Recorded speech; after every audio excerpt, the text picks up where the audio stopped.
अच्छा जी दोस्तों, आज आपने सुना होगा कि स्पेस रेस का आगाज हुआ पिछली सदी में 1950 की दहाई में। स्पेस रेस कहा जाता है अमेरिका और रूस की जंग का एक बहुत बड़ा हिस्सा ये था कि खला में पहले कौन जाएगा। फिर यूरी गैलर गया, Yuri Gagarin, yes sorry, Yuri Gagarin गया। यूरी गैलर तो वो है ना जो मोड़ता है चमचों को देख के। यूरी गगारिन स्पेस में गया। उसने और इसमें कहा जाता था कि भाई अमेरिका बहुत पीछे रह गया स्पेस रेस में। फिर जंग शुरू हुई कि चांद पे पहले कौन जाएगा, चांद पे। फिर अमेरिका ने अपोलो 11, जितना आप कंस्पिरेसी थ्योरियों को मानते हैं उन कंस्पिरेसी थ्योरियों को फेंके पीछे, अमेरिका पहुंच गया, पहुंच गया था चांद पे। तो और अब कहा जा रहा है दूसरी स्टेज आ गई है स्पेस रेस की, जो अमेरिका और चाइना के दरमियान है कि मार्स में पहले कौन जाएगा। तो ये भी एक स्पेस रेस शुरू हो गई। तो ये जिस तरह के हमें बताया जाता है कि ये सारी चीजें जो काफरों ने हैं मुसलमानों से चोरी की हैं। काफरों ने, मुसलमानों ने अलजबरा बनाया, मुसलमानों ने एक वो थ्योरी है जहाज भी मुसलमानों ने पहले बनाया था। हिंदू कहते हैं हिंदुओं ने विमान कबल मसीह में बनाया। तो खैर हिंदुओं को छोड़े से मुसलमान, तो गोरे जो है काफर, ये मुसलमानों से हर चीज चोरी करते हैं। ये आपको इस बात का पता होना चाहिए, इसका एहसास होना चाहिए। तो इसी तरह जो स्पेस रेस है, ये तो इन्होंने 20वीं सदी में यार ड्रामे कर दिए कि एक काफर, एक वो क्रिश्चियन है और एक वो मुल्हिद थे सोवियत यूनियन, अपना नाम दे दिया स्पेस रेस पे। भाई आप लोगों को पता होना चाहिए कि 1400 साल पहले स्पेस रेस का आगाज किया था हमारे प्यारे नबी हजरत मोहम्मद मुस्तफा सल्लल्लाहु अलैहि वसल्लम, यतीमों से प्यार करने वाले रहमतुल आलमीन वगैरह वगैरह। उन्होंने 11 मार्च गुज़िश्ता रोज कल वाकया मिराज हुआ था। स्पेस रेस, असल स्पेस रेस का आगाज हुआ था। तो ये जो सोवियत यूनियन और ये जो अमेरिका की जो सर्द जंग थी, ये जो चाइना की और अमेरिका की अब सर्द जंग चल रही है कि खला में पहले कौन जाएगा, ये सब जो है ड्रामेबाजी है। इसका आगाज हजरत मोहम्मद मुस्तफा ने अपने उड़न खोते के ऊपर बैठ के आज से 1400 साल पहले कर दिया था। हमारे वजीर आजम ने कल ट्वीट डाली थी कि शबे मेराज मुबारक हो तमाम मुसलमानों को पूरी दुनिया को। हजरत मोहम्मद मुस्तफ़ा को ये शबे मेराज का दो हिस्से हैं, इसरा और मेराज। इसरा ये है कि हजरत मोहम्मद यहाँ से उड़ के पहले बैतुल मकदस गए, अपने खोते को, बराक को, उड़न घोड़ा जो खोते से बड़ा लेकिन खच्चर से छोटा, तो हम उसको उड़न खोता ही कहेंगे। कुछ इस तरह का जानवर था वो। तो उसको उन्होंने बांधा अलक्सा मस्जिद बैतुल मकदस में। भी बड़े मजे की एनालॉजी है। अलक्सा मस्जिद तो बनी बाद में, हजरत मोहम्मद के इस्लाम फैलाने के बाद में बनी, जब मुसलमान वहां पे गए। तो वो तो टेंपल ऑफ डोम था। अच्छा जी, तो उसको लेके मुसलमान कहते हैं किबला अव्वल। तो वहां पे आज भी एक वो रिंग है दीवार के ऊपर बंधी हुई, जिसको वहां पे लोग मुसलमान मानते हैं कि हजरत मोहम्मद ने अपना फ्लाइंग खोता जो है उधर बांधा था। तो इसके ऊपर बड़ी मजे की हदीस है। तो ये हदीस सही मुस्लिम की है। इसमें बताया गया कि ये सही मुस्लिम की 162 ए हदीस है। इसमें बताया गया हजरत मोहम्मद, बड़ा लंबी हदीस है, बड़ी मजे की हदीस है। इसमें हजरत मोहम्मद बताते हैं कि ये सारा आपने इसको इस लिहाज से देखना है कि हजरत मोहम्मद स्पेस में, ये स्पेस वॉर जो है ना, 1400 साल पहले हमारे प्यारे नबी स्पेस वॉर जीत चुके हैं। तुम लोग रॉकेट बनाते हो, space x, Elon Musk busy है रॉकेट बनाने में, क्या उसका नाम है, रॉकेट एक्स के पता नहीं क्या, जो रीयूजेबल है। ऐसे ही लगे हुए गोरे ड्रामेबाजियां करने के लिए। भाई हमारे हजरत मोहम्मद के पास उड़न खोता था, उड़न खोता। वो बैठ के डायरेक्ट स्पेस में, उनको ऑक्सीजन मास्क की, प्रेशर सूट की कोई जरूरत नहीं थी उन्हें। वो ऐसे तरीके से उन्होंने टेक्नोलॉजी इजाद की अल्लाह मियां के मदद से, अल्लाह मियां के फजलो करम से, कि वो स्पेस में पहुंच गया था। अच्छा, अब ये वाकया डिटेल में इस तरह लिखा कि हजरत मोहम्मद कहते हैं कि मुझे एक स्पेसशिप ला के दिया गया, नहीं मेरा मतलब अल बराक ला के दिया गया, जो कि एक जानवर था, सफेद और लंबा, लार्जर देन अ डोंकी, खोते से बड़ा लेकिन खच्चर से छोटा।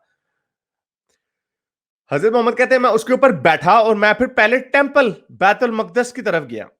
फिर बताया गया कि और फिर मैंने उसको बाहर वहां पे एक जंजीर के साथ, रिंग के साथ बांध दिया, जो आज भी मौजूद है। लोग उसकी जाके चुमियां लेते हैं। फिर रसूल अल्लाह ने हाथ लगाया होगा खोते को बांधने के लिए। तो अच्छा, तो फिर उनको वहां से उन्होंने, रसूल अल्लाह ने नमाज पढ़ी और फिर वहां से निकल गए। ये था इसरा, बैतुल मकदस से سوری مکے سے ادھر جانا اسرا اس کو کہا جاتا ہے, اور پھر آیا معراج. اب یہاں سے اصل اسپیس وار شروع ہوتی ہے, اسپیس ریس. یہاں سے وہ انہوں نے پورا راکٹ آن کیا, پیچھے سے پڑم کر کے اس نے براق نے کوئی چیز راکٹ فیول برن کیا, وہ اوپر کی طرف گئے.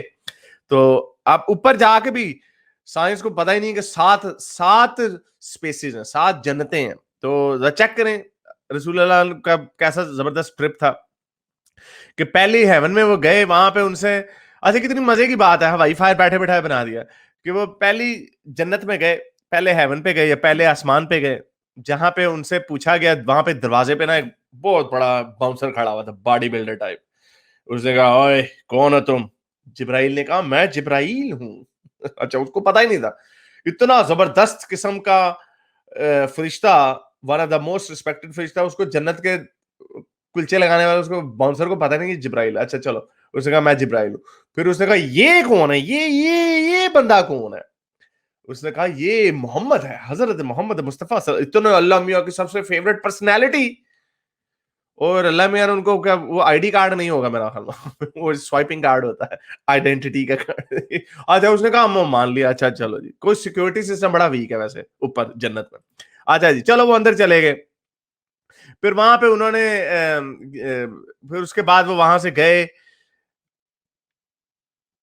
اور پھر اس کے بعد وہ دوسری جنت میں گئے.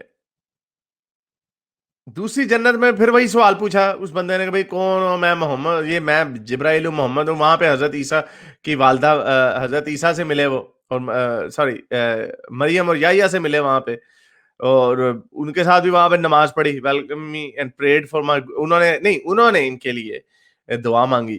اور پھر وہ اس کے بعد وہاں سے نکل کے تیسری جنت میں چلے گئے. پھر وہی سوال کون ہو بھائی, کدھر سے آئے ہو, یہ کون ہے, وغیرہ وغیرہ. پھر وہاں پہ حضرت یوسف سے ملے. پھر اس کے بعد پھر چوتھی جنت میں گئے, چوتھے آسمان میں گئے, وہاں پہ پھر یہی سوال کہ کیا اب اللہ میاں کو چاہیے ای میل بھیج دیں سب کو, بار بار ایک ہی سوال پوچھا جا رہا ہے. چلو کہانیاں ایسی ہوتی ہیں نا. وہاں پہ ادریس, بابا ادریس سے ملے وہ. پھر اس کے بعد 5ویں میں گئے, وہاں پہ ہارون سے ملے. پھر اس کے بعد 6 میں گئے, وہاں پہ موسیٰ سے ملے. پھر 7ویں میں گئے, پھر وہاں پہ ابراہیم سے ملے. اور وہاں پہ جا کے انہوں نے جو نیگوسیشنز ہے نا, نیگوسیشنز پھر اللہ میاں سے جا کے ملے ابراہیم کے بعد. تو ابراہیم کے پاس جا کے اللہ میاں کے پاس جا کے اللہ میاں نے کہا 50 تمہارے پاس نا اپنے مومنوں سے 50 نمازیں پڑھواؤ. اتنا ضروری بھائی, یہ وحی کے ذریعے نہیں اتر سکتا تھا. اب چونکہ رسول اللہ میاں کے پاس گئے ہیں اڑن کھوتے کے اوپر بیٹھ کے اسپیس ریس کا آغاز کر کے, تو وہاں پہ نیگوسیشن کر دی. وہ واپس آئے, موسیٰ نے کہا یار یہ کیا کرے, بہت زیادہ 40 45 پھر 30 35 اور 20 اور 15 اور 10, اور پھر 5 پہ آ کے بات ختم ہوئی. 5 پہ آ کے بات ختم ہوئی, موسیٰ نے پھر کہا کہ یار یہ بہت زیادہ, پھر جاؤ اللہ میاں کے پاس. رسول اللہ کا نہیں یار مجھے اب شرم آ رہی ہے. پہلی 5 دفعہ جا کے کوئی شرم نہیں آئی, اب شرم آ رہی ہے, شرمیلے رسول اللہ. تو یہ کہانیاں, ایسی کہانیاں ان کو بیچی جاتی ہیں. پھر مجھے یاد ہے ہمیں اسکول میں ہمیں واقعہ معراج پڑھایا جاتا تھا, لیکن ہمیں اڑن کھوتے کا نہیں بتایا گیا تھا کبھی بھی. ہم واقعہ شب معراج مناتے تھے بڑے مزے سے, کبھی یہ عام لاجک میں نہیں بتایا گیا تھا کہ اڑن کھوتا تھا, اسپیس ریس کا آغاز ہو چکا ہوا تھا آج سے 1400 سال پہلے, یہ والا اڑن کھوتا. تو یہ عام طور پہ نہیں بچوں کو بتایا جاتا تھا. اس کی وجہ یہ ہے کہ انہیں پتا تھا کہ یار یہ کوئی بہت ہی بڑی بھونگی ہے, یہ بچے نہیں مانیں گے. اور یہی وجہ ہے کہ آج کل جو سب سے بڑا جو جوک ہے اسلام کی جھوٹی کہانیوں کے اوپر, وہ یہ ہے. امیجن کریں کہ واقعی ایسے ہوا ہو کہ ایک کھوتے کے اوپر بیٹھ کے رسول اللہ چلے گئے. اگر کوئی دنیا کا آدمی آپ کو یہ بات بتائے کہ رات کو میرے پاس ایک, ہم آپ کو یہ بتا دیں کہ اس بڑا ایڈوانس اسپیس شپ ہے, لوگ اس کو بھی نہیں مانیں گے, لیکن اس کو مان جائیں گے جو 1400 سال پہلے ہوا. کسی کو نہیں پتا کہ یہ واقع ہوا یا نہیں ہوا, لیکن مان جانا. کیوں؟ کیونکہ آپ کو بچپن سے بتا دیا کہ یہ ایسے ہوا ہے, اس کے اوپر آپ نے یقین کرنا ہے, ورنہ آپ مومن نہیں ہیں. میرے اس نیک کام کو جاری رکھنے کے لیے مجھے پے پیل یا پیٹریون پہ ضرور سپورٹ کیجیے, تاکہ میں اپنا پیغام زیادہ سے زیادہ لوگوں تک پہنچا سکوں.